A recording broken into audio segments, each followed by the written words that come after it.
पटना की राजनीति इन दिनों फिर से गर्मा गई है। नेता प्रतिपक्ष और राष्ट्रीय जनता दल यानी आरजेडी के प्रमुख नेता तेजस्वी यादव ने बुधवार को नीतीश सरकार पर बड़ा हमला बोला। उन्होंने बिहार में लगाए जा रहे स्मार्ट प्रीपेड बिजली मीटरों को सीधे सीधे चीटर मीटर करार दिया और कहा कि ये सरकार जनता से लूट करने में लगी है। तेजस्वी का आरोप है कि इन मीटरों की वजह से उपभोक्ताओं पर भारी भरकम बिलों का बोझ पड़ सकता है। लोग आर्थिक संकट से जूझ रहे हैं, लेकिन नीतीश कुमार की अगुवाई वाली एनडीए सरकार को इसकी कोई परवाह नहीं है। उन्होंने तंज कसते हुए कहा कि सरकार जनता की नहीं, कंपनियों की सुनती है। आम लोग परेशान हैं, लेकिन सत्ता में बैठे लोग सिर्फ दिखावा कर रहे हैं।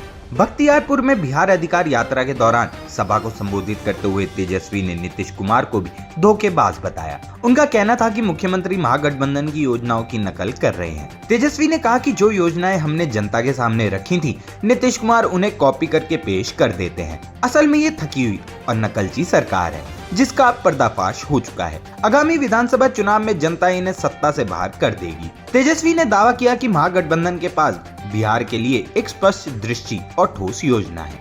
रोजगार सृजन, शिक्षा, स्वास्थ्य और पलायन पर रोक जैसे मुद्दों को लेकर वह सत्ता में आएंगे। तेजस्वी यादव ने मोकामा में रोड शो के दौरान एक अनोखा अंदाज भी दिखाया। वह घोड़े पर सवार होकर जनता का अभिवादन करते नजर आए। इस दौरान उन्होंने लोगों को भरोसा दिलाया कि इंडिया गठबंधन की सरकार बनने पर बिहार की तस्वीर बदलेगी। बेरोजगार युवाओं को रोजगार मिलेगा, गांव-गांव में स्वास्थ्य सुविधाएं पहुंचेंगी और लोगों को पलायन करने की मजबूरी से राहत मिलेगी। तेजस्वी यादव ने भारतीय जनता पार्टी और उनके सहयोगियों पर भी जमकर वार किया। उन्होंने कहा कि बीजेपी और उसके साथी दल असल में वोट चोर हैं। ये लोग चुनाव आयोग के साथ मिलकर जनता को मताधिकार से वंचित करने की साजिश करते हैं। तेजस्वी ने आरोप लगाया कि एनडीए गठबंधन ने लोकतंत्र के साथ खिलवाड़ किया है और जनता को छलने का काम किया है। राजद के सूत्रों के मुताबिक बिहार अधिकार यात्रा का पहला चरण 20 सितंबर को समाप्त होगा।